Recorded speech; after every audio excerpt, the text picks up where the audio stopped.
नमस्कार। हम सब अपने बच्चों से बहुत प्यार करते हैं और चाहते हैं कि उनकी हर एक खुशी पूरी हो। लेकिन क्या कभी सोचा है कि हमारा यही प्यार अनजाने में कहीं उनके भविष्य के लिए एक मुश्किल तो नहीं खड़ी कर रहा? आज हम इसी मुश्किल लेकिन बहुत जरूरी सवाल को समझने की कोशिश करेंगे। तो चलिए सीधे मुद्दे पर आते हैं। जरा सोचकर देखिए, जब कोई बच्चा कुछ मांगता है और हम उसे फौरन वो चीज दे देते हैं, तो हम ऐसा उसकी खुशी के लिए करते हैं। लेकिन क्या ये खुशी लंबे समय में उसके लिए नुकसानदायक हो सकती है?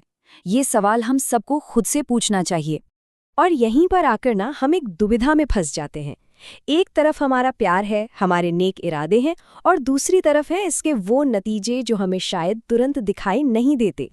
आज के समय में ये सोच बहुत ही आम है ना? और ये भावना बिल्कुल सही है, इरादा भी नेक है कि जो मुश्किलें हमने झेली वो हमारे बच्चों को ना झेलनी पड़े। लेकिन असल में समस्या की जड़ अक्सर यहीं से शुरू होती है। तो सवाल ये है कि ये नुकसान आखिर होता कैसे है?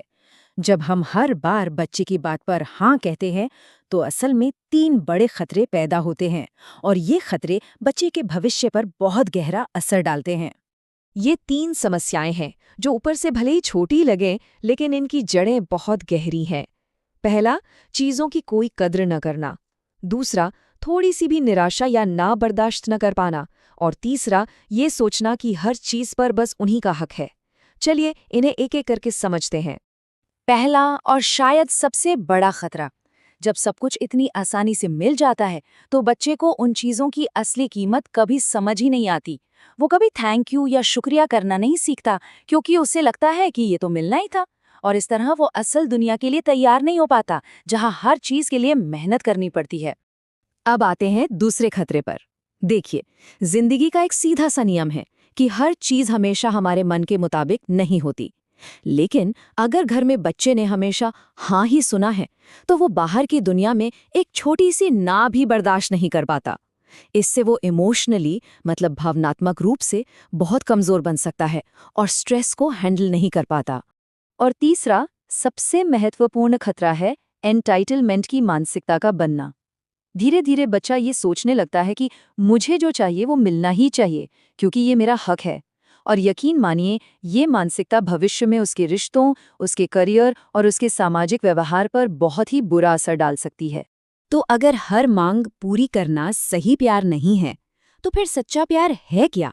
चलिए, अब प्रॉब्लम से सॉल्यूशन की तरफ बढ़ते हैं। असली प्यार का मतलब हर मांग पूरी करना नहीं है, बल्कि एक माली की तरह बच्चे को सही तरीके से सींचना है। इसका मतलब है उसे अनुशासन सिखाना, उसमें धैर्य यानी पेशेंस डेवलप करना, और उसे मेहनत और उसके फर के बीच का कनेक्शन समझाना, ताकि वो जीवन में एक मजबूत पेड़ की तरह खड़ा हो सके। इस बात को और अच्छे से समझने के लिए आइए एक बहुत ही आम सा प्रैक्टिकल सा उदाहरण देखते हैं। चलिए, एक उदाहरण लेते हैं। मान लीजिए बच्चे ने एक नया गैजेट मांगा। अब एक रास्ता तो है कि हम उसे तुरंत खरीद दें, जिससे उसे थोड़ी देर की खुशी मिलेगी।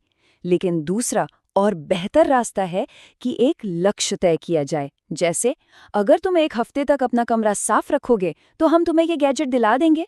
अब देखिए, इससे उसे सिर्फ गैजेट ही नहीं मिलेगा, बल्कि जिम्मेदारी, सेल्फ कंट्रोल और अपनी मेहनत से कुछ पाने की असली खुशी भी मिलेगी। तो अब हम इस पूरी चर्चा के सबसे जरूरी हिस्से पर पहुंच रहे हैं, पेरेंटिंग का, मतलब बच्चे के पालन पोषण का असली लक्ष्य क्या होना चाहिए। और यहीं पर सबसे जरूरी बात सामने आती है। बच्चे को सारी सुविधाएं देना, दुनिया की बेस्ट चीजें देना आसान है, लेकिन असली पेरेंटिंग है उसे वो आदतें सिखाना जो जिंदगी भर उसके काम आने वाली हैं। और ये बात हमें एक पल रुककर सोचने पर मजबूर करती है। आज हम बच्चे की हर जिद पूरी करके उसे शायद खुश कर रहे हैं, लेकिन क्या पता यही आदतें कल उसके जीवन का सबसे बड़ा संघर्ष बन जाएं। इसका मतलब ये बिल्कुल नहीं है कि हम बच्चे को चीजों से दूर रखें, बिल्कुल नहीं। इसका मतलब है प्यार और अनुशासन के बीच एक बैलेंस बनाना। हमारा लक्ष्य बच्चे को किसी चीज से वंचित रखना नहीं, बल्कि उसे आने वाले जीवन के लिए तैयार करना है। और अंत में बस यही एक बात याद रखने वाली है, बच्चे को खुश रखना बहुत जरूरी है, इसमें कोई शक नहीं, लेकिन उसे इतना काबिल बनाना कि वो जीवन की चुनौतियों का सामना खुद कर सके, वो उससे भी कहीं ज्यादा जरूरी है। आपका इस बारे में क्या मानना है? सोचिएगा जरूर।